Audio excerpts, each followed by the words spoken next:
Some of the funniest, sharpest, and downright strangest comedies in film history were never made in Hollywood. They were brewed in backstreet London studios, stamped Ealing, and quietly ignored by most Americans. Think you know British humor? Guess again. Why do these cinematic gems keep slipping through the cracks across the Atlantic? And which forgotten classics might just flip your idea of comedy upside down before the credits roll? Stick around. This list isn't what you're expecting. Passport to Pimlico, 1949. Imagine waking up one morning and discovering your neighborhood is no longer part of Britain.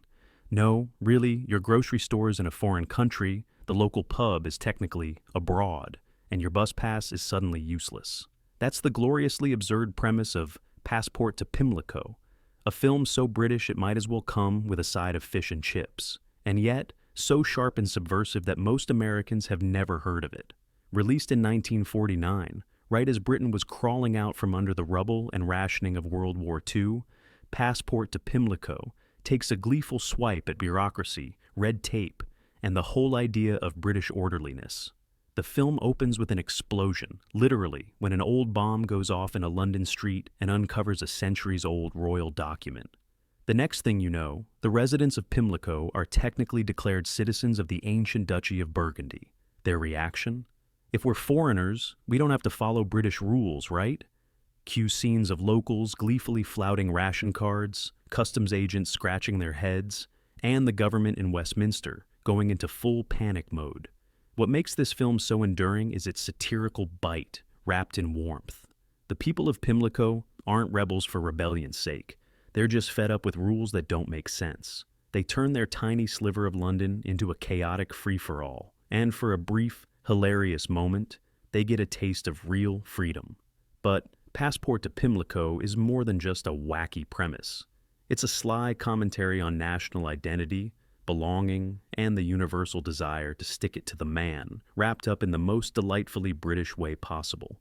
You'll find no Hollywood glitz here, just bombed-out streets, real Londoners, and a ragtag band of heroes whose greatest act of rebellion is holding a town meeting over cups of tea. Americans may miss the references to rationing and the dry-witted digs at post-war politics, but anyone can appreciate the sheer comic genius at work.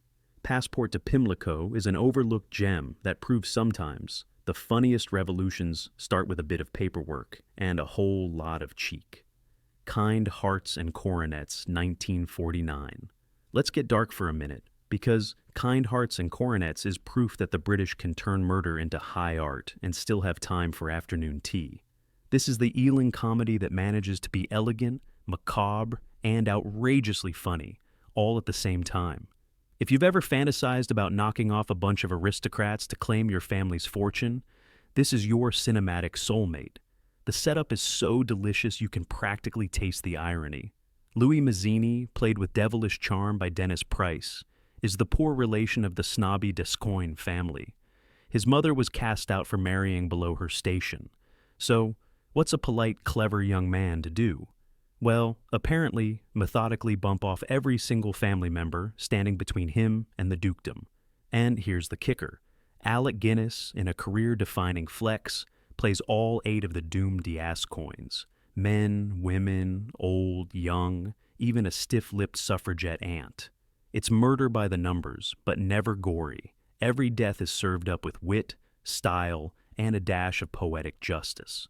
A bomb in a hot air balloon here, a well-timed bottle of poison there, and all the while, Louis narrates his own rise with bone-dry, pitch-black humor.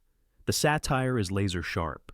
Ealing's take on British class, entitlement, and the absurdity of social climbing is as relevant today as it was in 1949. The script never goes for the cheap laugh. It's the sly observation, the subtle twist of the knife that makes you grin. Americans, for the most part, miss the film's wicked joys, maybe because they expect their comedies to be a little less polite and a lot more slapstick. But Kind Hearts and Coronets is a masterclass in understatement. It's a comedy of manners where the manners include a spot of homicide, and the punchlines are deadlier than the body count. If you only know Alec Guinness as Obi-Wan Kenobi, buckle up. This is the role, or should I say the 8 roles, where he's truly out of this world. In short, Kind Hearts and Coronets is the kind of comedy you sip like fine brandy, savoring every wicked, sophisticated drop. Whiskey Galore, 1949. If you think Americans love their booze, you haven't seen what happens when a Scottish island runs dry. Whiskey Galore is Ealing's love letter to the Scottish spirit, literally and figuratively, delivering a tale so drenched in sly rebellion and gentle mischief, you can practically smell the peat smoke through the screen. Here's the real kicker. It's all inspired by a true story, but like all the best tales, the legend has outpaced the facts. Set during World War II on the fictional island of Tade, the film finds the local population facing the unthinkable, an island-wide whiskey shortage. Panic? That doesn't even begin to cover it. When a cargo ship carrying 50,000 cases of whiskey wrecks offshore, the townsfolk see it as a divine miracle. The only obstacle is the meddling home guard Captain Waggett, a pompous Englishman who is determined to enforce the letter of the law and deny the islanders their rightful tipple. Guess who wins? What makes Whiskey Galore so beloved at home and criminally underwatched in the States is its affection for the quirks of everyday people. The characters aren't caricatures. They're your neighbors, your grandparents, that stubborn uncle who thinks he can outsmart the law with a wink and a pint. Ealing's signature ensemble cast shines, capturing the rhythms of village life and the joy of communal conspiracy. Every attempt to hide a bottle becomes a comic masterpiece. Whiskey stashed in hot water bottles, babies' prams, under beds, and even coffins. Director Alexander McKendrick, in his debut, steers clear of slapstick or broad stereotypes. Instead, the humor bubbles up naturally from the islanders' desperate but oddly dignified quest for whiskey. The film never mocks their devotion. Instead, it raises a glass to human ingenuity, resourcefulness, and the refusal to let authority kill the party. It's gentle, it's subversive, and it's pure joy. American audiences, they've got prohibition and frat party comedies, but Whiskey Galore is something rarer. A riotous, sun-soaked comedy of community, where rebellion comes with a chaser, and the last laugh is always best shared. Cheers to that. The Man in the White Suit, 1951. Who knew a laundry list could start a revolution? The Man in the White Suit isn't just a comedy. It's a brilliant barbed satire on progress, power, and how both bosses and workers can unite when they're threatened by a guy with a really, really clean jacket. Forget the Marvel Universe. Ealing gave us the original misunderstood scientist, played by Alec Guinness, in a white suit that's more dangerous than any superpower. Let's set the stage. Post-war Britain. Gritty factories, workers with grease under their nails, executives with cigars and secret agendas. Enter Sidney Stratton, a meek but driven chemist who's bounced from lab to lab, always on the edge of being fired, always a little too obsessed with blowing things up in the name of science. And then, finally, he cracks it. A fabric that never gets dirty, never wears out, and is so blindingly white it practically glows in the dark. This should be a triumph, right? Cue the marching bands, the Nobel Prize, and a ticker tape parade down Piccadilly. Except, not so fast. The workers realize his invention means no more jobs. The factory owners realize it means no more repeat customers. Suddenly, everyone wants Sydney, either in their pocket or locked away in a broom closet. The whole of British industry, from the highest boardroom to the humblest boiler room, turns into a hilarious game of cat and mouse, with Sydney scurrying around in his radioactive white suit like a fugitive from both sides. The genius of The Man in the White Suit isn't just in the premise, but in how the comedy sneaks up on you. The jokes are dry as gin, the satire is sharper than Sydney's lab scissors, and Guinness delivers a performance so understated you almost miss the anarchy he's unleashed. Ealing uses this ridiculous fabric as a stand-in for every disruptive innovation. Anything that threatens the status quo, anything too good for its own good. It's as relevant now as it was in 1951. Just swap the white suit for an iPhone or a self-driving car, and watch the same old panic unfold. Most American audiences overlook The Man in the White Suit, maybe because it's not about winning, but about what happens when you win a little too hard. It's a classic British comedy, skeptical, sharp, and never afraid to ask, What if the future is actually a bit of a mess? And honestly, isn't that the funniest joke of all? The Lavender Hill Mob, 1951. Let's talk about the ultimate inside job. And no, we're not talking about some slick Ocean's 11 knockoff. The Lavender Hill Mob is what you get when you hand Ealing Studios a gold heist, a meek bank clerk, and a dash of pure, unfiltered British absurdity. Forget American action flicks with car chases and explosions. Here, the real suspense is whether Alec Guinness can pull off a nervous smile without breaking into a cold sweat. The story is deceptively simple. Henry Holland, a nobody in the world of banking, has spent decades overseeing the shipment of gold bullion. He's so mild-mannered that even his bosses barely notice him. But beneath that unassuming exterior beats the heart of a criminal mastermind, or at least a man who's watched a lot of crime movies on the telly. Enter Stanley Holloway, his new lodger, who happens to run a foundry that can melt metal into anything. Say, Eiffel Tower souvenirs. Together, they assemble a ragtag crew of would-be crooks, and before you can say stiff upper lip, they're hatching one of cinema's most delightfully improbable robberies, smuggling millions in gold out of Britain disguised as cheap tourist trinkets. It's all planned to the minute, until it goes gloriously, hilariously wrong. A customs mishap in Paris, some clueless schoolgirls, and a chase sequence involving British bobbies on bicycles. This isn't high-octane Hollywood, it's high-comedy chaos. What sets the Lavender Hill Mob apart isn't just the clever plot, but how it celebrates the everyday dreamer. Guinness's Henry Holland is so ordinary, he becomes extraordinary. His descent into crime is less about greed and more about finally taking a swing at life. The film's humor is dry, the dialogue crackles with understatement, and even the crime feels oddly polite, like the world's most courteous bank job. Americans may have slept on this one, but it's a British institution, proof that you don't need fast cars and machine guns to make a heist movie memorable.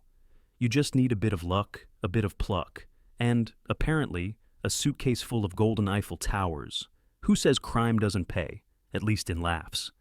The Lady Killers, 1955. Picture this. A gang of hardened criminals, an innocent old lady, and a house that could only exist in the dampest corner of London. That's The Lady Killers, Ealing's blackest, boldest comedy, and a film that takes everything you know about crime capers and flips it upside down, with a wicked grin and a cup of tea. At the heart of the madness is Mrs. Wilberforce, played by the incomparable Katie Johnson, a sweet, slightly dotty widow who rents out rooms to supplement her pension. She has no idea her new lodgers, led by a sinister, bug-eyed Alec Guinness, are planning the robbery of the century. Masquerading as a string quintet, they can barely play a note. The gang uses her house as their hideout.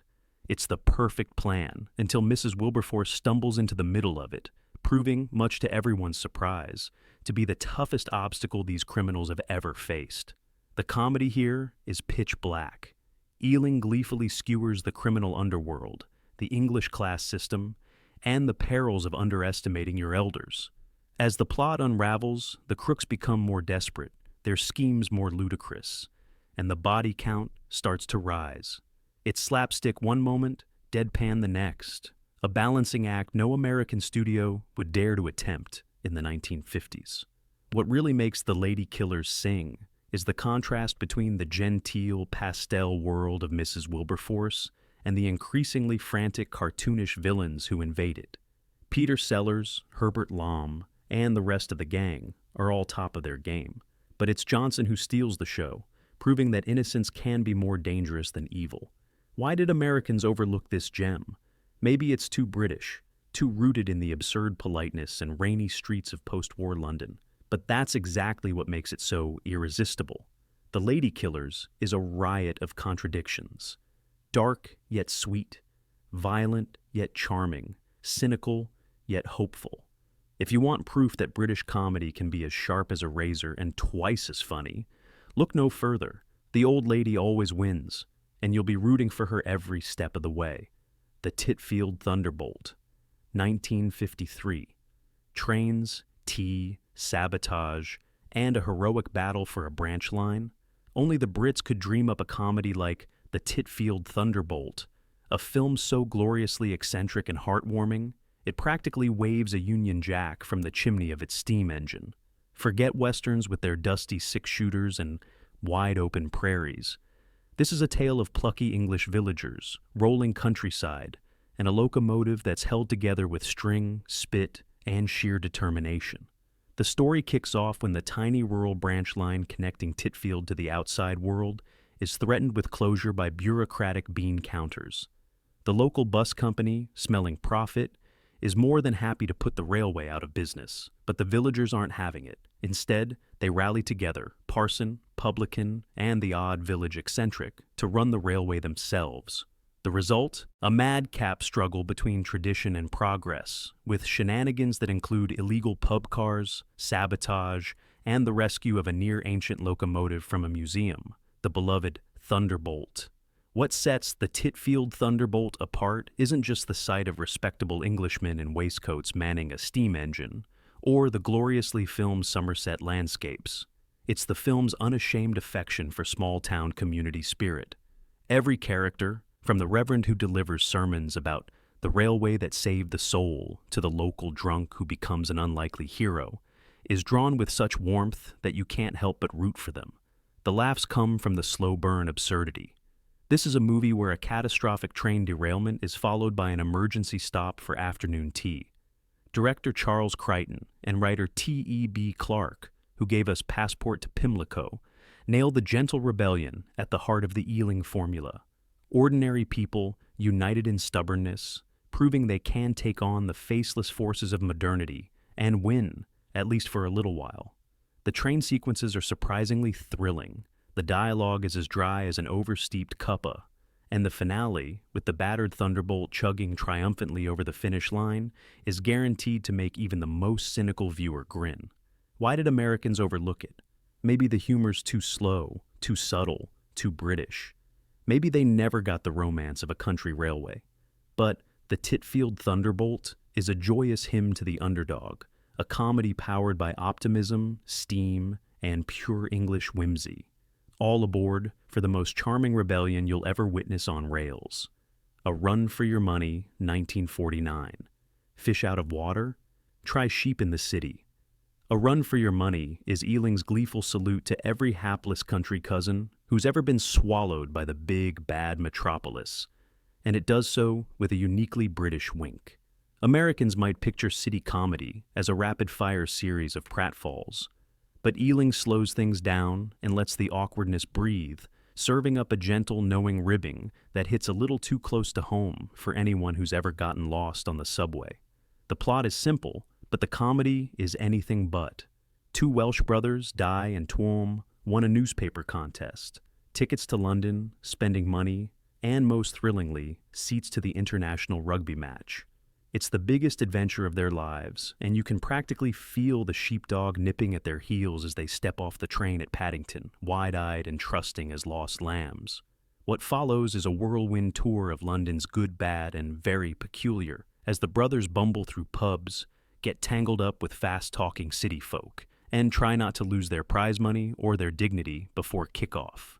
The beauty of A Run for Your Money is how it sidesteps slapstick for sly observation.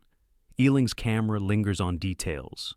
The brothers' stunned amazement at neon lights, their confusion at escalators, the unspoken rules of pub etiquette.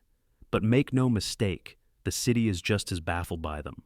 Londoners can't quite decide if they're charming or just plain daft, and the film milks every cultural clash for all it's worth. There's even a hustler, played to perfection by Moira Leister, who sets her sights on the boys, not for love, but for their precious winnings. What makes this comedy sing, though, is its affection. There's no malice here, just a sense that the world is big, confusing, and, above all, meant to be explored with your best mate at your side. It's a love letter to rural innocence, urban hustle, and the kind of luck that only strikes when you least expect it. Why don't Americans talk about it? Maybe the rugby jokes fly over their heads, or the Welsh accents feel too far from home. But A Run for Your Money is universal in spirit. In the end, it's about getting lost, sticking together, and somehow, miraculously, coming out richer, if not in pounds, then in memories and laughs. Hugh and Cry, 1947. Think the kid detective trope started with American TV? Think again. Long before Goonies or Stranger Things, Ealing Studios unleashed a gang of London kids on the criminal underworld in Hugh and Cry, the film that's often credited as Britain's first post-war comedy and the spiritual godfather of the whole children outsmarting adults genre. If American audiences miss this one, it's only because nobody told them that Ealing invented the adventure playground on the bombed-out streets of their own city. Set in the grim, rubble-strewn ruins of post-Blitz London, the story follows Joe Kirby, a streetwise paperboy who notices something fishy in the pages of his favorite comic strip. As he pieces together clues, he realizes that a gang of crooks is using the comic to pass coded messages about their next big heist. Joe enlists his friends, and soon enough, an entire army of scrappy London kids is chasing down criminals, dodging danger, and turning the city into their personal detective headquarters. But Hugh and Cry isn't just a kid's caper. It's a sly, affectionate love letter to a generation raised in chaos, forced to grow up fast, but still determined to find magic and mayhem in the everyday. The city itself becomes a character, 1 minute bleak, the next a wonderland of hidden tunnels, rooftop hideouts, and secret codes. Director Charles Crichton lets the children's natural exuberance run wild, contrasting their energy and resourcefulness with the cluelessness of the grown-ups. The crooks, in classic Ealing style, are more bumbling than menacing, which only makes their inevitable downfall all the sweeter. What's brilliant is how Hugh and Cry toes the line between fantasy and reality. There's a gritty documentary-like edge to the bomb sites and derelict buildings. These aren't Hollywood backlots, but the real, battered heart of London. Yet there's also warmth, camaraderie, and a joy that transcends hardship. The kids aren't superheroes, just ordinary young Londoners, but their courage and cheekiness feel downright epic. Americans may never have seen it, but Hugh and Cry is the original urban adventure, a celebration of youthful daring, collective action, and the power of believing that even the smallest voices can make the biggest noise.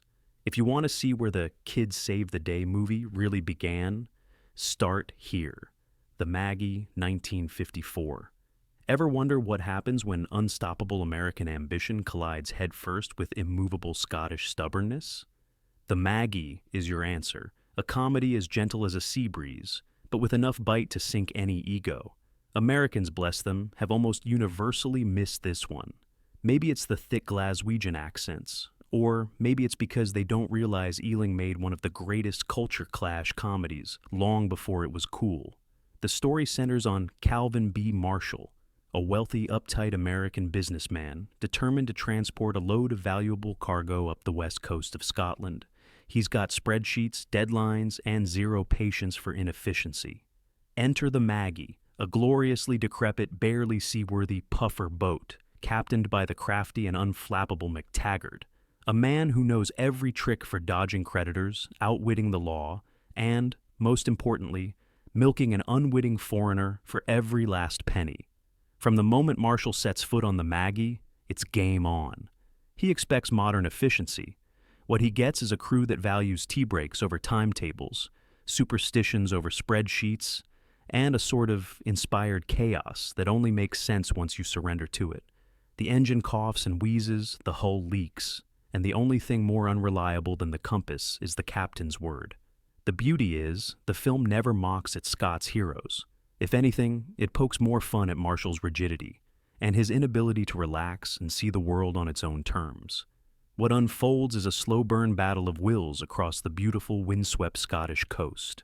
Marshall's attempts to take control are constantly undermined by McTaggart's cunning, and the Maggie's refusal to obey any law of man or physics. Every failed shortcut, every slapstick disaster, and every round of whiskey is a lesson in humility for Americans, and a small victory for small boats everywhere. Why don't Americans talk about the Maggie? Maybe it's too subtle, too rooted in the quirks of British and Scottish life. Maybe they're just not used to rooting for the underdog when the underdog is a leaky, soot-covered steamboat. But Ealing's gentle genius is all over this film. Warmth, wit, and a quietly anarchic spirit that makes you cheer for tradition, trickery, and the kind of homegrown wisdom you'll never find in a manual. If you've ever wanted to see a Hollywood mogul outfoxed by a Highlander with a sly grin, the Maggie is your new favorite voyage. Meet Mr. Lucifer, 1953. If you think the modern world invented paranoia about technology ruining our lives, meet Mr. Lucifer. Ealing's gleeful send-up of TV obsession before binge-watching was even a thing. Americans might assume Black Mirror did it first, but in truth, this sly, underseen comedy was lampooning screen addiction and social decay, back when the cathode ray tube was a novelty and owning a set made you the star of the block. The film's plot is ingeniously simple, almost fable-like.